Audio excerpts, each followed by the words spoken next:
super excited for this video because as a newer agent, it can be so confusing to know what you should spend your money on when you're first starting out. So I wanted to share with you my top items that I would recommend purchasing as a newer agent. So these are my absolute must-haves. I have another video coming that will be, once you get your business rolling, what else could you spend your money on? Things that I would personally purchase again.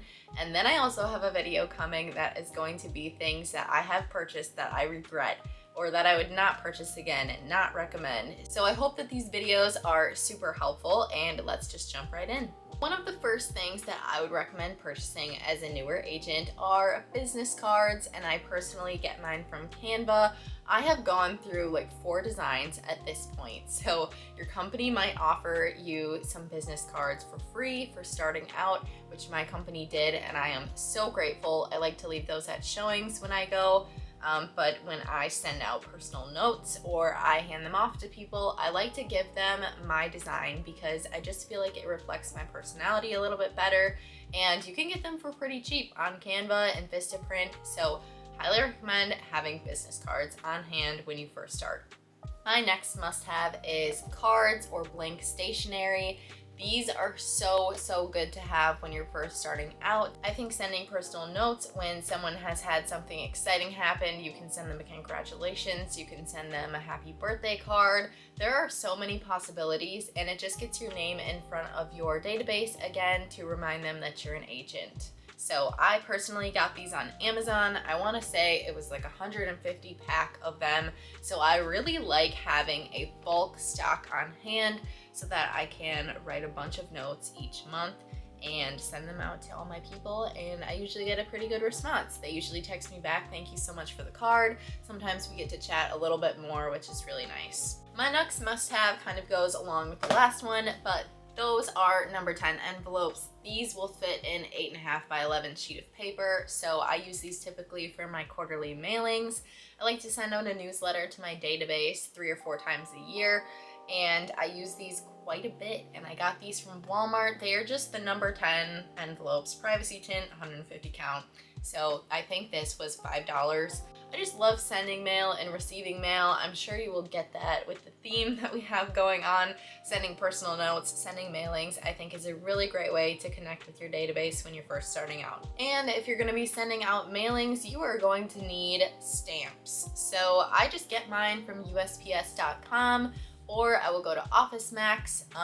That's if I prefer to get them in person. But for the most part, I like to order them online. They have some more cool designs. I like to get Christmas ones for my Christmas mailing, and I like to get these fun elephant ones all the time and floral ones. You just have a little bit better options when you are going online. I just think it's a lot easier. But you're definitely gonna need some stamps for sending out all of those personal notes and mailings. My next must-have is a sign writer with all of your information on it. This is gonna go on the top of your for sale sign. Sometimes brokerages will include this, but sometimes they will not. Personally, mine did not, so I ordered mine from buildasign.com, and it was relatively inexpensive, so I would recommend them. I think having a sign writer with your information on it is really important for exposure and just getting your name out there and taking credit for that listing that you worked so hard to get. So having the sign writer is super important. We will get to sold signs and under contract signs in other videos coming up, but just know that this is the only sign that I really truly recommend having when you're first starting out. All of the other signs are either extras or things I wouldn't buy. So make sure you watch those videos. Just know that this is all you need when you're first starting out. My last must-have item is a lockbox. This is just a combination lockbox. They also have Bluetooth lockboxes and so many different types. My office personally gives us super lockboxes. They are Bluetooth enabled lockboxes. So we have those for listings. However, if you are outside of the area or maybe you're in a rural area, you might want to have a combo lockbox as well, because that's not going to require the app. It's not going to require internet. You literally just have to have the code. So this one in particular, I think I got from Office Max or Menards, somewhere like that. Any home improvement store should have them. And this one was a little bit expensive. It was $40 to $50. I'm sure you can get them cheaper, but of course I had to be extra and get the one that lights up. So mine is just a master lock, and I have really enjoyed it so far, but this is another must-have for listings, because obviously if you're gonna have a listing, you need a lockbox. So make sure you check with your office, see what they provide, and even if they do provide something, you might still want a good old-fashioned combination lockbox. Well, those are all of my absolute must-haves. Those are around $200 for everything. So if you have $200 to spend when you're first starting out, this is what I personally would recommend getting. Now, it could obviously be a little bit less, or it could be a little bit more, depending on what you want to purchase. So just a heads up for everything, I would say it's around $200 when you are first starting out for some of these things that you want to have in your toolkit. So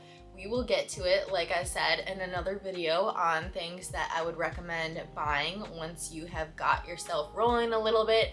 And then we're also going to talk about things that I don't think are important at all to buy. So make sure you stick around for those. If you have any questions, obviously always reach out to me. But other than that, I will see you in the next one. Thank you.